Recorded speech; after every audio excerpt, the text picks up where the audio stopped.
Evening, Philippines. Good morning, good afternoon, world. Welcome to another interesting episode here at the English Blog. I'm Adrian from Makati City, Philippines. I'm Christine from Daytona Beach, Florida. And I'm Sarah, talking to all y'all from Italy. And we are the English Blog team. We're a blog of English teachers by English teachers and for English teachers.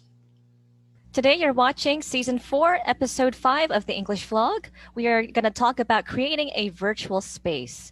And if you want to hear some of our experiences and our personal insights about creating this third space when engaging with students, then this is the video for you. That is right. And that is why you guys notice this beautiful background we have. That is because we're going to differentiate the virtual space and the physical space. And at the English Blog, we provide customized lesson plans, curriculum mapping and unit planning services, life and career coaching sessions, weekly vlog and blog content related to ESL education. If you have any inquiries about these services for both schools and ESL organizations, message us at our website, theenglishblog.com, or at our social media handles, which Sarah will enumerate. Thank you, Adrian. Yep, you can follow us all across our social media accounts. We premiere our blogs on Facebook at English Blog for Teachers.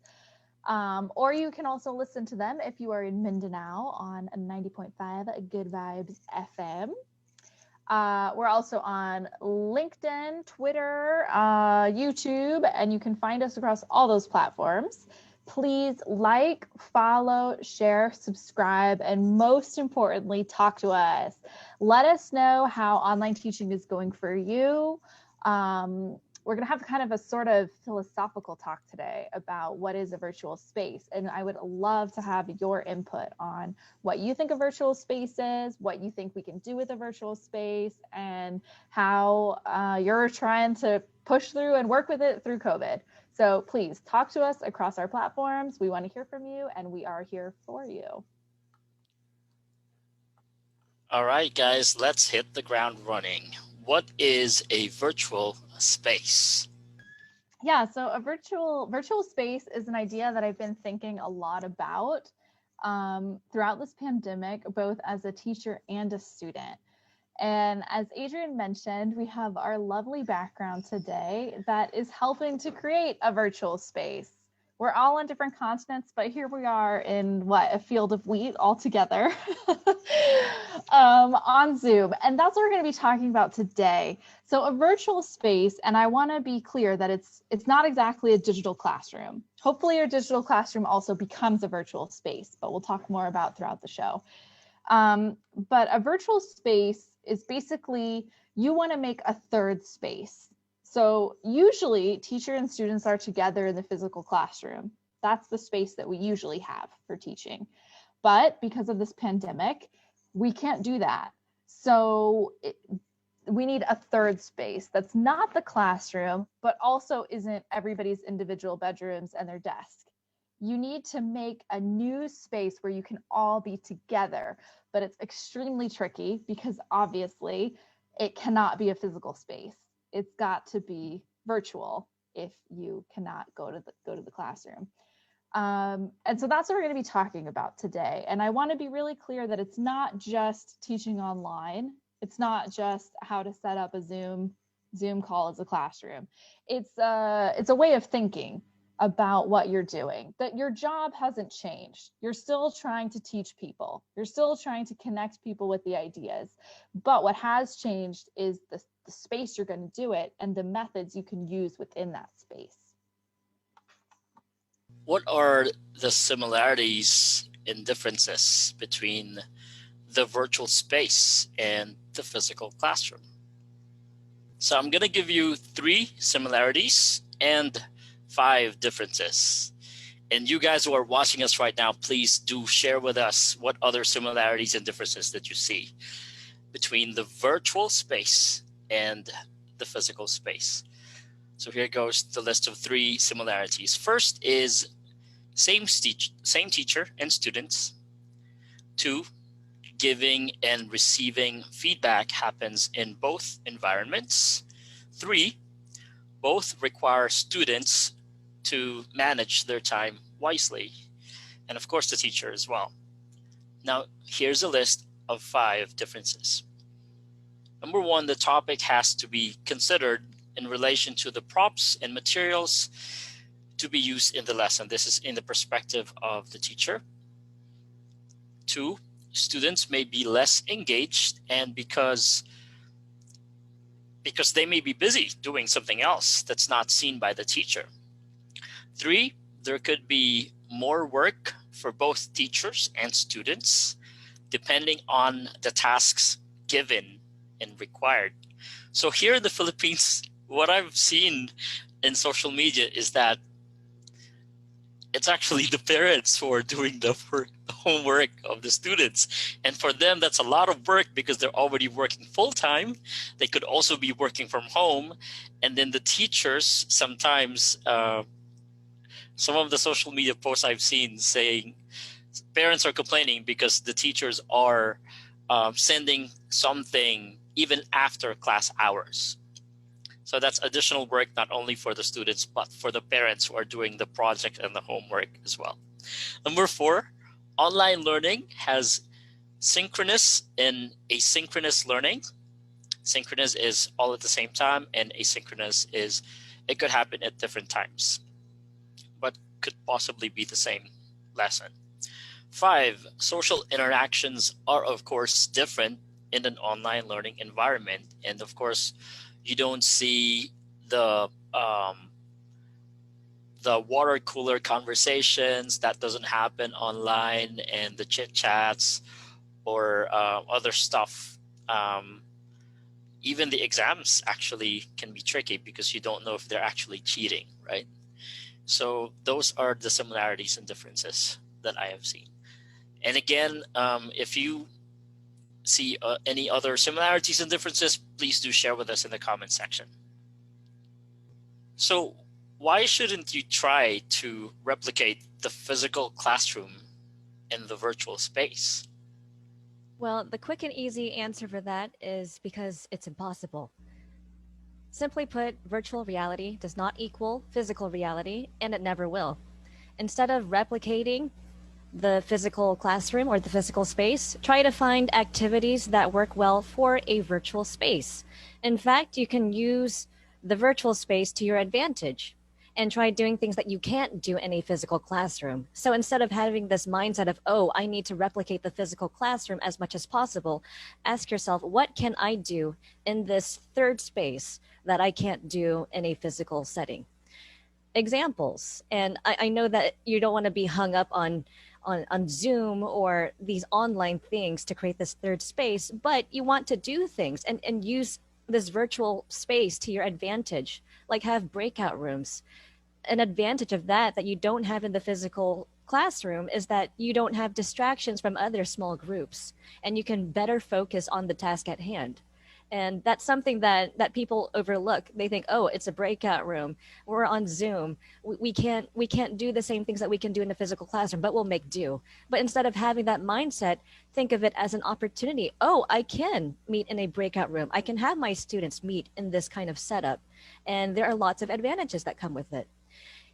For shyer and quieter students, they can share their input more freely, more confidently, for example, in a chat box, either privately or for everyone to see.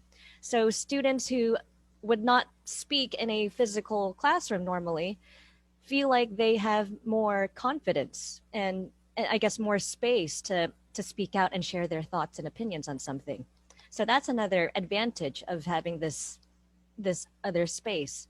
Another thing that is an advantage is the ability to use game-based learning platforms. And you can also use them in a physical setting, but you can really maximize them in a different space. You can use Kahoot or Quizlet.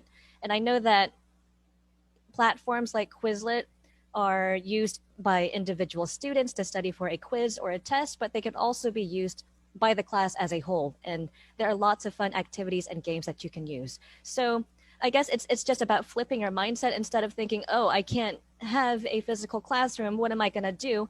Think, oh, I have this other space. I have these brand new opportunities that I would not have otherwise. So, yeah, try to think of it differently that way, and it will make a huge difference for you. That is right. And just to add to that, today I was listening to a podcast, and the podcast says adaptability actually means unlearning. And because you cannot meet in the physical space, of course, you have to unlearn that and make the best out of your current situation. And that way, you're also teaching your students that, hey guys, sometimes life gives you lemons, so make some lemonades when that happens.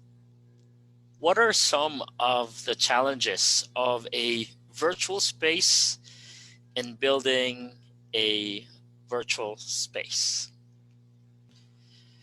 I have listed down 5 challenges. Of course, number one, technical issues. And here in the Philippines, we have the slowest internet in Asia, sadly. So it's a big issue to actually create a building virtual space. And of course, your students will also have difficulty appreciating that if they have Wi-Fi issues. Number two is distractions. Of course, when they're at home, sometimes there are so many things happening around them, they could be easily distracted.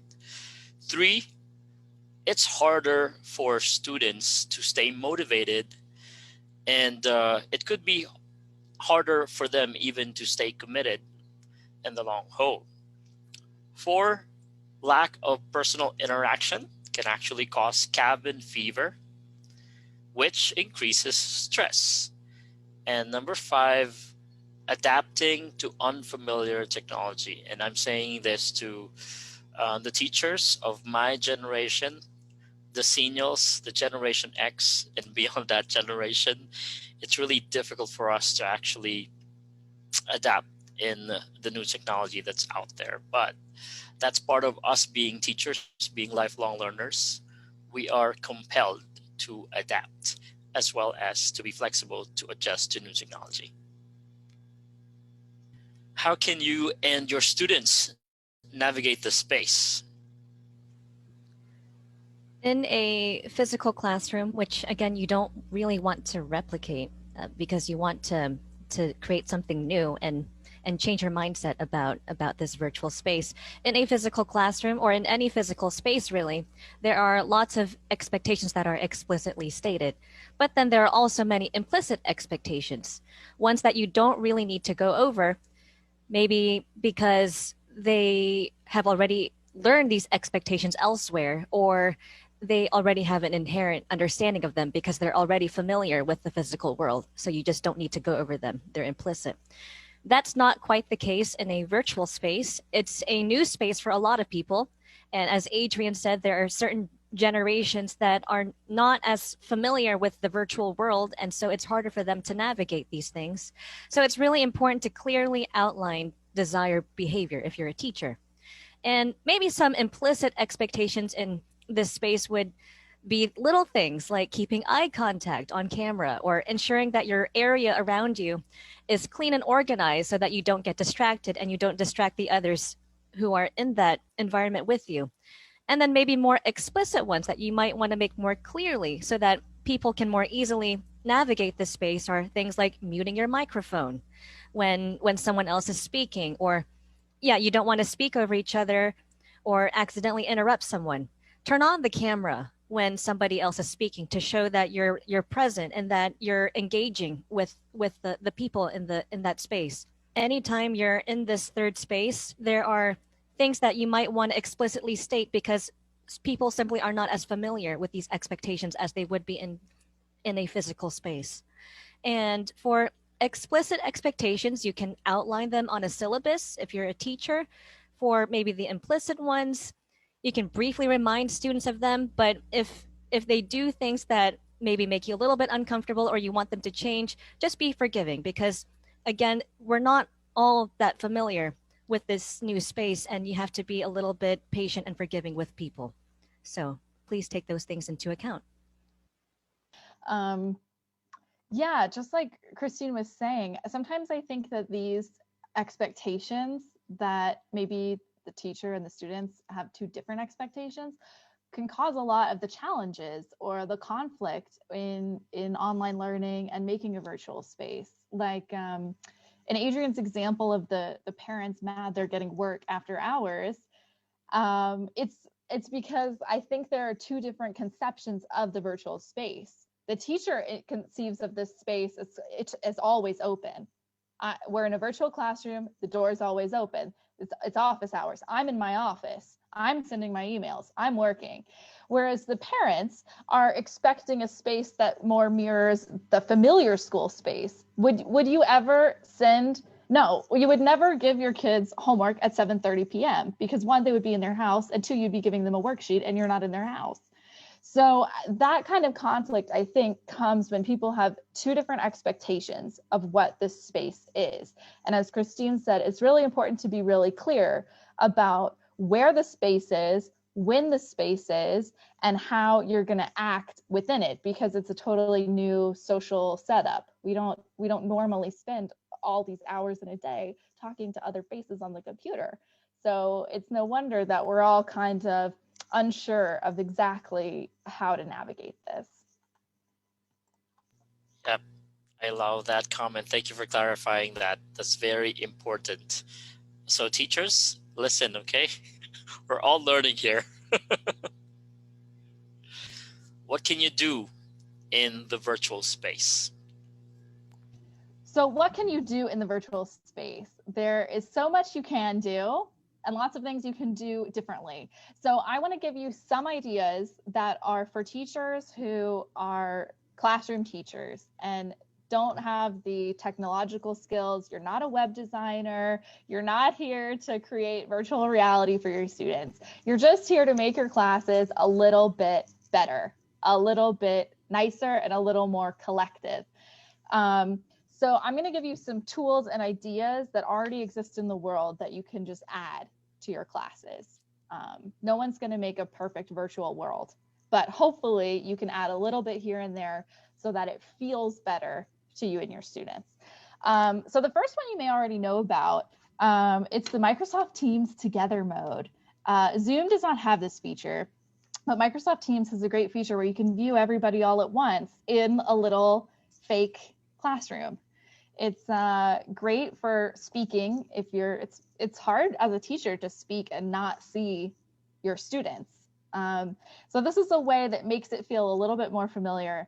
And we did this in one of my university classes, and it was like the whole room. We started school during COVID. No one has met each other. No one knows each other. We only ever live together in Microsoft Teams.